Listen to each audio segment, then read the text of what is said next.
Hello बच्चों, तो चलिए इस प्रश्न को पढ़ते हैं। बताइए कि कथन सत्य है या असत्य। ए बी इनवर्स बराबर ए इनवर्स गुणा बी इनवर्स, जहां ए और बी व्युत्क्रमणीय आव्यूह हैं जो गुणन के क्रम विनिमय नियम को संतुष्ट करते हैं। तो यहाँ पर देखो एक कथन दिया हुआ है और हमें बताना है कि ये सत्य है अथवा असत्य। तो प्रश्न में आगे बढ़ने से पहले इस प्रश्न से संबंधित जो मुख्य उदाहरण है उसकी हम चर्चा कर लेते हैं। देखो मुख्य उदाहरण, यदि यदि पी व क्यू दो व्युत्क्रमणीय आव्यूह हैं, दो व्युत्क्रमणीय आव्यूह हैं, तो जो पी क्यू का व्युत्क्रम अर्थात पी क्यू इनवर्स है वो किसके बराबर आता है? क्यू इनवर्स गुणा में पी इनवर्स। ठीक है। तथा यदि यदि पी व क्यू गुणन के क्रम विनिमय नियम को संतुष्ट करें, गुणन के क्रम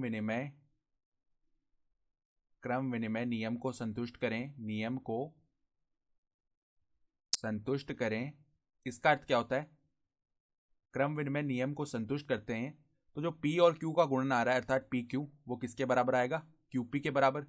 ठीक है। तो अब देखो सवाल में क्या बोल रहा है कि ए बी का जो इन्वर्स है वो ए इन्वर्स बी इन्वर्स है, जहां ए और बी व्युत्क्रमणीय हुए हैं जो गुणन के क्रम विनिमय नियम को संतुष्ट कर रहे हैं। तो अब देखो अगर ये गुणन के क्रम विनिमय नियम को संतुष्ट कर रहे हैं तो ए बी बराबर में बी आना चाहिए।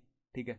तो अब देखो अगर हम ए बी का इन्वर्स निकालें तो वो किसके बराबर आएगा? देखो ए बी इनवर्स को हम ऐसे लिख सकते हैं, जो अंदर ए बी लिखा हुआ है इसको ऐसे भी तो लिख सकते हैं, बी ए का इनवर्स।